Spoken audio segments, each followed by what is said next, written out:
নমস্কার বন্ধুরা, welcome to ইউনিকন। তো বন্ধুরা, এই ভিডিওতে তোমাদের হালকা করে কিছু ফুটবল আপডেটস দিয়ে দেবো শর্টে। খুব বেশিক্ষণ সময় নেব না, তো লাস্ট অব্দি দেখতে থাকো। আমাদের চ্যানেলে প্রথমবার এলে আমাদের চ্যানেলটিকে সাবস্ক্রাইব করে তার পাশের বেল আইকনটাকে অন করে দিও। তো যদি আমরা মেন টপিকে যাই, সেখানে আজকে ফার্স্টে যদি আমরা আইএসএল নিয়ে কথা বলি, তো আজকে কিন্তু এফসি গোয়ার ম্যাচ ছিল, যেই ম্যাচটির দিকে অবশ্যই নজর ছিল, কারণ শিল্ডের দৌড়ে এটা একটা গুরুত্বপূর্ণ ম্যাচ। এবং চেন্নাইয়ের কাছে কিন্তু এফসি গোয়া 2-0 জিতলো নিজেদের ঘরের মাঠে।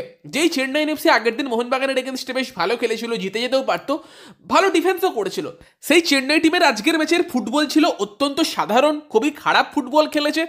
যেমন ডিফেন্স বাজে সেরকম অ্যাটাক বাজে কিছুই করতে পারেনি, পুরো ডমিনেট করে গেছে তোমার এফসি গোয়া। প্রথম গোল করে ইকের গোয়ারও টেকছে না, যেখানে কিন্তু গোলকিপার বল ধরে এবং বল ধরে একদম প্রীতম কোটেলের উপর উঠে পড়ে মোহাম্মদ নওয়াজ, তার হাত থেকে বল পড়ে যায় এবং সেখান থেকে কিন্তু ফার্স্টে বোধহয় ব্রাইসন শট মেরেছিল, সেটা পোস্টে লেগে ফিরে এলে গোয়ারও টেকছে না, কিন্তু গোল করে দেয়। এবং তার পরের গোলটা আবারও ওই ডান দিক দিয়েই খায় তোমার চেন্নাই এফসি, আকাশ সাংওয়ান গোল করে। এবং এই গোলটার ক্ষেত্রে কিন্তু কিয়ান নাসিরের পজিশনিং নিয়ে প্রশ্ন উঠতে পারে, কারণ কিয়ান নাসিরি একদমই আকাশ সাংওয়ানের সঙ্গে যায়নি, দাঁড়িয়েছিল।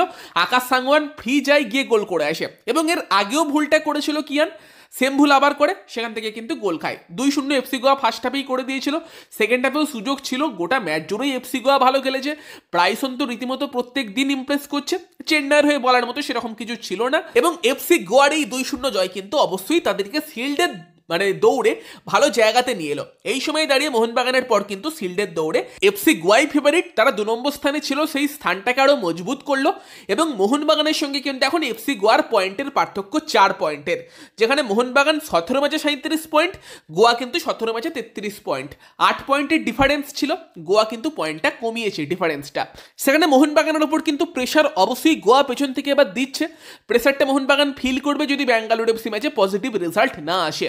সেখানে ব্যাঙ্গালোর এফসি ম্যাচটা এই মুহূর্তে মোহনবাগানের জন্য ভীষণ গুরুত্বপূর্ণ, জয় পেয়ে গেলে কিন্তু এই প্রেশারটা কিছুটা কমে যাবে। গুরুত্বপূর্ণ ম্যাচ সেটা, এমনিতেও ব্যাঙ্গালোর এফসি কিন্তু তারাও শিল্ডের দৌড়ে আছে।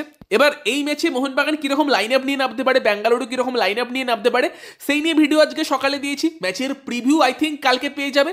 তবে মোহনবাগানের জন্য একটা খারাপ খবর যেটা বেরিয়ে আসছে, সেটা হচ্ছে গোলকিপার বিশাল কাইতের একটা ইনজুরির খবর কিন্তু বেরিয়ে আসছে।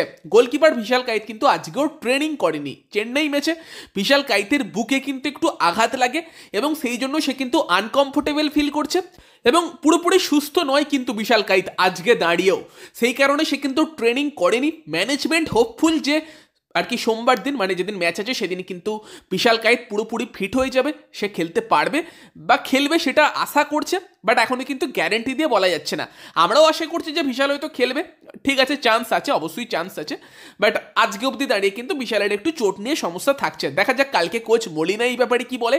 আর বিশাল না খেলতে পারলে কিন্তু বিশাল সমস্যা হয়ে যাবে, কারণ হচ্ছে মোহনবাগানের second choice goalkeeper Dheeraj Singh Moirangthem, সে কিন্তু অনেকদিন ধরেই ইনজিওর্ড, অনেকদিন ধরেই বেঞ্চে নেই। এবং সেই জায়গাতে দাঁড়িয়ে তোমার টিমের ফার্স্ট চয়েস গোলকিপার, দেশের 1 নম্বর গোলকিপার, তার চোটটা তো অবশ্যই চিন্তার। এবং সেখানে যদি তোমার টিমের সেকেন্ড চয়েস গোলকিপারও ইনজিওর্ড থাকে, চিন্তা আরও অনেকটা বাড়বে কোচের। ফলে কিন্তু মেবি আর্টস আনোয়ার সেকি লাস্ট অপশান হয়ে থাকবে হয়তো। তো সব মিলিয়ে একটুখানি চাপের সিচুয়েশন কিন্তু গোলকিপিং জায়গা নিয়ে কিন্তু মোহনবাগানের হয়ে আছে। এবং আশা এটাই আমরা করতে পারি যে বিশাল কাইত পুরোপুরি ফিট হয়ে খেলবে সোমবারের ম্যাচটা। পুরোপুরি ফিট না হতে পারলেও 80% 90% ফিট বিশাল কাইত এনাফ, গোলে তো থাকবে, তাকে তো আর বিশাল ছোটাছুটি কিছু করতে হবে না। বাট বিশাল কাইতকে দরকার ওরকম একটা গুরুত্বপূর্ণ ম্যাচে, ব্যাঙ্গালোর এফসির মতো টিমের এগেনস্টে ম্যাচে গোলের নিচে।